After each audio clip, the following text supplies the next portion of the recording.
사람은 어떤 얼굴을 떠올릴 때 이유 없이 마음이 먼저 무거워지는 순간이 있습니다. 이름을 부르기도 전에 그 사람이 했던 말 한마디, 그때의 표정 하나가 먼저 가슴에 와 닿는 경우입니다. 지금 이 이야기를 듣는 동안에도 누군가는 자연스럽게 한 사람의 얼굴이 떠오르고 있을지 모릅니다. 유난히 나를 힘들게 했던 사람, 특별히 큰 잘못을 한 것 같지는 않은데 이상하게 오래 마음에 남아있던 사람 말입니다. 그 사람을 떠올릴 때 분노보다 먼저 드는 감정이 있을 때가 있습니다. 억울함일 수도 있고 설명되지 않는 피로감일 수도 있으며 괜히 내가 부족했던 건 아닐까 하는 묘한 자책일 수도 있습니다. 사람들은 보통 이렇게 묻습니다. 왜 그 사람은 나에게 그랬을까요? 왜 나에게만 유독 날카로웠을까요? 내가 뭘 그렇게 잘못했을까요? 우리는 관계를 떠올릴 때 자연스럽게 이유를 찾으려 합니다. 말투가 문제였나? 태도가 거슬렸나? 내가 너무 만만해 보였나? 혹은 그 사람이 원래 그런 성격이었을 뿐이라고 애써 단순하게 정리해 버리기도 합니다. 하지만 마음은 그렇게 쉽게 납득되지 않습니다. 이미 끝난 일이라고 말로는 정리했는데 비슷한 상황만 오면 그 사람의 말투가 다시 떠오르고 그때의 기분이 그대로 되살아납니다. 몸이 먼저 긴장하고 마음이 먼저 움츠러듭니다. 불교에서는 이런 상태를 관계의 문제로만 보지 않습니다. 누가 옳았는지, 누가 더 잘못했는지를 서둘러 가르지 않습니다. 대신 한 걸음 물러서서 이렇게 바라봅니다. 그 사람 앞에서 내 마음은 어떤 상태였는가? 편안했는지, 늘 조심스러웠는지, 아무 말도 하지 않아도 괜찮았는지, 아니면 말 한마디에도 속으로 여러 번 고르고 있었는지. 이 질문은 상대를 판단하기 위한 것이 아니라 관계를 미화하기 위한 것도 아닙니다. 지금까지 설명되지 않았던 마음의 반응을 그대로 바라보기 위한 질문입니다. 어떤 사람 앞에서는 굳이 애쓰지 않아도 숨이 편안한데 어떤 사람 앞에서는 아무 일도 일어나지 않았는데 마음이 먼저 굳어버립니다. 그 차이는 생각보다 상대의 말이나 행동 때문만은 아닐 수 있습니다. 불교의 시선에서 보면 사람이 사람을 괴롭히는 방식에는 늘 마음의 상태가 먼저 놓여 있습니다. 의도보다 앞서는 마음의 결, 말보다 먼저 움직이는 내면의 부족한 말입니다. 누군가가 유난히 날카로웠다면 그 날카로움은 그 순간에 갑자기 생긴 것이 아닐 가능성이 큽니다. 오랫동안 다루지 못한 마음이 관계라는 조건을 만나 밖으로 드러난 것일 수 있습니다. 이 지점에서 불교는 한 가지를 조용히 짚어줍니다. 사람의 행동은 대개 지금 이 순간보다 그 사람이 오래 안고 살아온 마음의 상태에 더 가까이 닿아 있다는 사실입니다. 그래서 어떤 사람의 말은 내용보다 온도가 먼저 느껴지고 어떤 시선은 의미보다 불편함이 먼저 전해집니다. 그 불편함은 내가 예민해서가 아니라 그 사람 안에 오래 쌓여있던 무언가가 관계를 통해 스쳐갔기 때문일지도 모릅니다. 이제 이야기는 조금 다른 방향으로 흘러가려 합니다. 누가 잘못했는지를 가리기보다는 왜 어떤 사람은 자기 마음을 그렇게밖에 다루지 못했는지, 그리고 왜 그 마음이 타인을 향해 흘러나오게 되는지를 조금 더 깊이 들여다보려 합니다. 지금 떠올린 그 사람이 있다면 억지로 밀어내지 않으셔도 됩니다. 옳고 그름을 정리하지 않아도 괜찮습니다. 다만 한 가지만 잠시 마음에 남겨두셔도 좋겠습니다. 사람이 사람을 괴롭히는 데에는 대개 그 사람 안에 아직 채워지지 않은 자리가 함께 움직이고 있다는 사실입니다. 사람의 말과 행동을 조금 더 가까이에서 바라보면 그 안에는 공통된 흐름이 하나 있습니다. 누군가를 유난히 깎아내리거나 사소한 일에도 과하게 반응하는 사람들은 대체로 지금 이 순간보다 자기 안의 부족함에 더 시선을 빼앗긴 상태라는 점입니다. 불교에서는 이 부족함을 단순한 성격 문제로 보지 않습니다. 타고난 악이나 의도적인 가해로만 설명하지도 않습니다. 대신 이렇게 말합니다. 마음이 채워지지 않은 상태에서는 그 마음이 반드시 어딘가로 흘러간다고. 마음은 비어 있으면 가만히 있지 못합니다. 불안으로 흔들리거나 질투로 치우치거나 분노로 튀어나옵니다. 그 흐름이 자기 안에서 다뤄지지 못할 때 가장 쉬운 방향은 타인을 향하는 것입니다. 누군가의 말이 유독 날카로웠다면 그 말은 상대를 겨냥한 칼이기 전에 자기 마음을 다루지 못한 흔적일 수 있습니다. 불교에서는 이것을 밖으로 향한 마음이라고 부릅니다. 자기 안을 보지 못한 마음은 늘 밖을 향해 문제를 만듭니다. 예를 들어보겠습니다. 누군가의 성취를 볼 때마다 괜히 한마디 덧붙이는 사람이 있습니다. 잘 됐다는 말보다 운이 좋았다는 말을 먼저 하고 축하보다 평가가 앞섭니다. 겉으로 보면 성격이 까칠해 보일 수 있지만 불교의 시선에서는 조금 다른 장면이 보입니다. 그 사람은 자기 안의 부족함과 오래 마주하지 못한 상태일 가능성이 큽니다. 인정받고 싶었던 마음, 충분히 보상받지 못했다고 느낀 시간, 남들보다 뒤처졌다는 감각이 정리되지 않은 채 남아있을 때 타인의 성취는 그 빈자리를 더 선명하게 드러냅니다. 그래서 마음은 그 불편함을 견디는 대신 바깥을 흔들어 균형을 맞추려 합니다. 상대를 낮추면 잠시나마 자기 마음이 덜 아프기 때문입니다. 불교에서는 이것을 마음의 방어라고 설명합니다. 이 방어는 의식적으로 선택되는 경우가 거의 없습니다. 그 사람도 왜 그런 말을 했는지 정확히 알지 못합니다. 다만 그 순간 자기 마음이 견디기 힘들었고 그 불편함이 말과 태도로 새어나왔을 뿐입니다. 관계 속에서 우리를 가장 지치게 만드는 것은 이 무의식적인 방어입니다. 사과로 끝나지 않고 설명으로 풀리지 않으며 시간이 지나도 반복되기 때문입니다. 마음의 부족함을 자기 안에서 다루지 않는 한 같은 방식은 계속 나타납니다. 불교에서는 이런 사람을 고쳐야 할 대상으로 보지 않습니다. 또 무조건 참아야 할 존재로도 두지 않습니다. 다만 분명히 구분합니다. 그 사람이 나를 향해 던진 말과 행동이 나의 본질을 말해주는 것이 아니라 그 사람의 마음 상태를 드러내고 있다는 점을, 이 구분이 생기기 시작하면 관계에서 아주 중요한 변화가 일어납니다. 그 사람의 말이 내 정체성을 흔들지 못하게 되고 그 사람의 감정이 내 마음의 중심까지 들어오지 못합니다. 불교가 말하는 지혜는 상대를 분석하는 데 있지 않습니다. 이해하되 휘말리지 않는 자리, 알아차리되 대신 책임지지 않는 자리입니다. 그 자리에 서면 상대의 결핍은 보이되 그 결핍을 내가 대신 메워야 할 이유는 사라집니다. 이제 질문은 조금 달라집니다. 왜 그 사람이 그랬을까가 아니라 그 사람 앞에서 나는 어떤 상태였는가, 그리고 그 상태를 계속 감당해야 하는가입니다. 이 질문은 관계를 끊으라는 말도 아니고 무조건 멀어지라는 조언도 아닙니다. 다만 마음을 자기 자리로 돌려놓기 위한 첫 번째 확인에 가깝습니다. 이제 이 부족함이 왜 더 쉽게 타인을 괴롭히는 방식으로 흘러가게 되는지, 그리고 그 흐름에서 우리가 무엇을 알아차려야 하는지를 조금 더 깊이 들여다보려 합니다.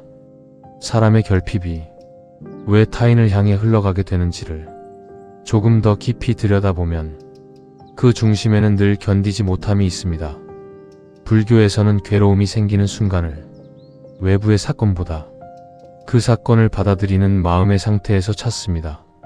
마음이 충분히 단단하면 불편한 감정은 그 자리에서 머물렀다가 사라집니다. 질투가 올라와도 이런 마음이 일어났구나 하고 지나가고, 불안이 스쳐도 잠시 숨을 고르면 가라앉습니다. 하지만 마음이 이미 지쳐 있거나 오래 채워지지 않은 부분을 안고 있다면 그 감정은 머무르지 못하고 곧바로 행동으로 흘러갑니다. 불교에서는 이 흐름을 번뇌가 밖으로 향하는 순간이라고 설명합니다. 번뇌는 누구에게나 있습니다. 문제는 번뇌 그 자체가 아니라 그 번뇌를 어떻게 다루느냐입니다. 스스로 바라보고 알아차릴 수 있으면 번뇌는 지나가는 마음의 움직임에 그칩니다. 그러나 알아차림이 없을 때 번뇌는 말이 되고 태도가 되고 타인을 상처 주는 행동으로 바뀝니다. 누군가가 반복해서 사람을 깎아내리고 작은 일에도 나를 세운다면 그 사람은 지금 자기 안에서 일어나는 감정을 버텨낼 힘이 부족한 상태일 가능성이 큽니다. 불교의 시선에서 보면 그는 남을 공격하는 사람이기 전에 자기 마음을 감당하지 못하는 사람입니다. 여기서 중요한 점은 이 사실을 안다고 해서 그 사람의 행동이 가벼워지지는 않는다는 것입니다. 이해는 변명이 아닙니다. 불교에서도 분명히 말합니다. 고통에는 원인이 있지만 그 원인이 있다고 해서 고통을 퍼뜨려도 되는 것은 아니라고. 다만 이해는 우리의 위치를 바꿉니다. 그 사람의 말 한마디가 내 존재 전체를 규정하지 못하게 하고 그 사람의 분노가 내 책임으로 둔갑하지 못하게 합니다. 이 차이는 생각보다 큽니다. 사람은 관계 속에서 무의식적으로 역할을 맡습니다. 누군가는 늘 설명하는 사람이 되고 누군가는 늘 참는 사람이 됩니다. 누군가는 상대의 감정을 대신 정리해주는 자리에 서고 누군가는 그 자리에 오래 머뭅니다. 불교에서는 이 상태를 업의 반복이라고 부릅니다. 과거에 익숙했던 마음의 위치로 자꾸 돌아가는 것입니다. 결핍이 많은 사람은 자기 안의 빈자리를 타인과의 관계로 채우려 합니다. 인정받지 못했던 사람은 상대를 통해 우위를 느끼려 하고 사랑받지 못했던 사람은 상대를 통제함으로써 안정을 얻으려 합니다. 그러나 이 방식은 결코 오래가지 않습니다. 왜냐하면 결핍은 밖에서 채워질 수 없기 때문입니다. 불교에서는 이 지점을 아주 분명하게 말합니다.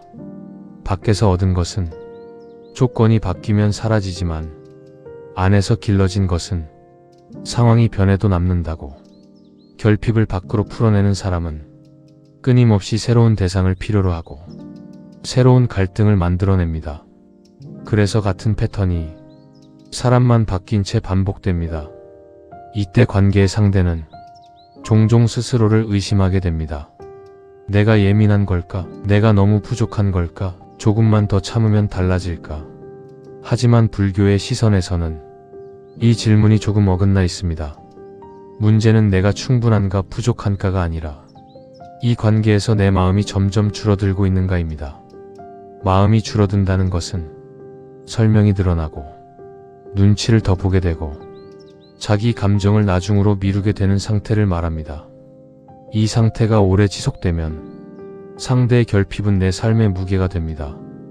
불교에서는 이 지점을 경계하라고 말합니다.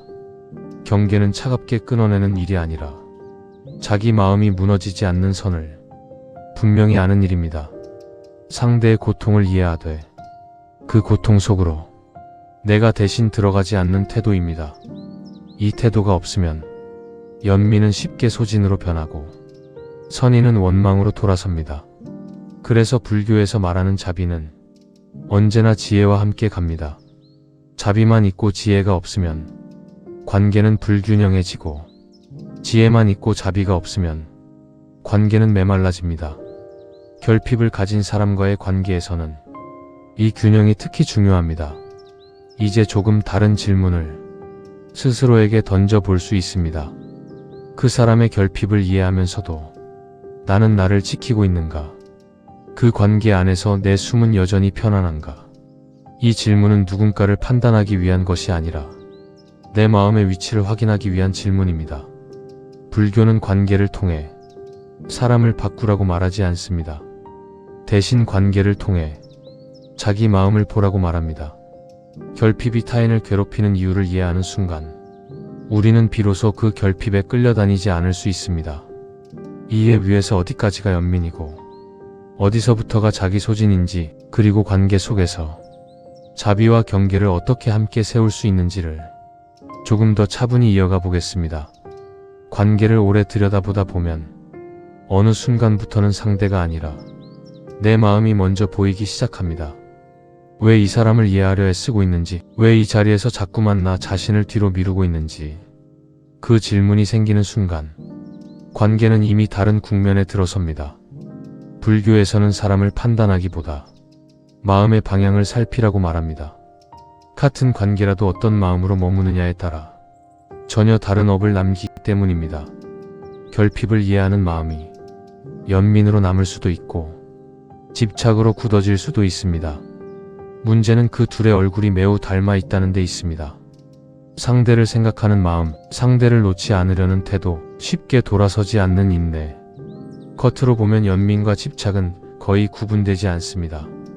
그러나 마음의 안쪽에서는 전혀 다른 감각을 남깁니다. 연민이 있는 자리에서는 숨이 막히지 않습니다. 조금 피곤할 수는 있어도 나 자신을 잃었다는 느낌은 들지 않습니다. 상대를 바라보면서도 내 감정이 어디에 있는지 또렷이 느껴집니다. 반대로 집착이 깃든 자리에서는 마음이 점점 조여옵니다. 설명해야 할 말이 드러나고 참아야 할 순간이 많아지며 나의 감정은 항상 나중으로 밀립니다. 불교에서는 이 차이를 아주 단순하게 가늠합니다. 이 관계 안에서 내 마음이 넓어지고 있는지 아니면 점점 닳아가고 있는지 이 기준은 상대를 평가하지 않습니다. 오직 내 마음의 상태만을 봅니다. 결핍이 많은 사람과 함께 있을 때 우리는 종종 이해를 선택했다고 믿지만 사실은 두려움에 머무는 경우가 많습니다. 지금 물러나면 내가 너무 차가운 사람이 될 것 같고 지금 거리를 두면 모든 노력이 헛된 것처럼 느껴지기 때문입니다. 이 마음은 사랑처럼 보이지만 불교에서는 집착의 그림자로 있습니다. 집착은 상대를 놓치고 싶지 않아서가 아니라 이 관계가 사라지면 내가 텅 빌 것 같아서 생겨납니다. 그래서 마음은 상대를 붙잡는 대신 자기 자신을 설득합니다. 조금만 더 참으면 괜찮아질 거라고, 이번에는 다를 거라고. 그러나 시간이 지날수록 참음은 늘어나고 괜찮음은 줄어듭니다. 불교에서 말하는 자비는 이 지점에서 분명해집니다. 자비는 끝까지 버티는 태도가 아닙니다. 자비는 마음이 무너지는 자리에 더 이상 자신을 놓지 않는 선택입니다. 상대를 미워하지 않으면서도 나를 지키는 방향으로 한 발 물러서는 것. 그 물러섬은 도망이 아니라 정확한 자리 이동에 가깝습니다. 그래서 불교의 수행은 항상 외부보다 내부의 반응을 먼저 살핍니다. 그 사람의 말이 아니라 그 말을 들은 뒤 내 마음이 어떻게 남아있는지를 봅니다. 대화가 끝난 후 숨이 편안한지 아니면 이유 없이 지쳐있는지 그 감각은 생각보다 정직합니다. 만약 어떤 관계 앞에서 늘 나만 설명하고 늘 나만 이해하고 늘 나만 감정을 정리하고 있다면 그 관계는 이미 균형을 잃은 상태입니다. 균형을 잃은 관계에서는 아무리 선한 마음도 오래 버티지 못합니다. 결국 연민은 마르고 피로만 남습니다. 불교에서는 이때를 실패라고 부르지 않습니다. 마음이 한계를 알게 된 순간이라고 봅니다. 이 한계를 인정하는 것은 차가워지는 일이 아니라 현명해지는 일입니다. 내가 감당할 수 없는 무게를 더 이상 미덕으로 포장하지 않는 것. 그것이 수행의 방향을 바로 세웁니다. 그래서 어떤 인연은 끊어내지 않아도 거리 위에서 정리됩니다. 예전처럼 깊이 들어가지 않고 예전처럼 모든 말을 받아내지 않으며 내 마음이 무너지지 않는 선에서 조용히 머뭅니다. 이 거리 안에서 남을 인연은 남고 흩어질 인연은 굳이 밀지 않아도 흘러갑니다. 결핍을 이해하는 것은 상대를 구원하기 위해서가 아니라 나 자신을 잃지 않기 위해서입니다. 이 방향이 분명해질 때 관계는 더 이상 의무도 시험도 되지 않습니다. 그저 지금의 마음이 어디에 서 있는지를 차분히 비추는 거울이 됩니다. 그 자리에 오래 서 있을수록 사람은 조금 덜 흔들리고 조금 덜 상처받으며 조금 더 자기 자리를 지키게 됩니다. 불교가 말하는 평온은 이렇게 관계 속에서도 나를 떠나지 않는 상태에서 조용히 시작됩니다. 사람은 관계가 끝났을 때보다 사실은 그보다 훨씬 이전에 마음을 다치기 시작합니다. 아직 헤어지지 않았고 겉으로는 아무 일도 없는 것처럼 보이지만 내면에서는 이미 여러 번 자신을 접어왔을 때입니다. 불교에서는 관계의 끝을 이별로만 보지 않습니다. 어떤 인연은 사람보다 먼저 집착이 끝납니다. 상대는 여전히 그 자리에 있는데 마음이 더 이상 그 자리를 붙들지 않는 순간이 옵니다. 그때 사람은 묘한 허전함보다 이상한 평온을 먼저 느낍니다. 그 평온은 기쁨과는 다릅니다. 해방감과도 다릅니다. 오히려 오래 들고 있던 짐을 잠시 내려놓았을 때처럼 숨이 고르게 돌아오는 감각에 가깝습니다.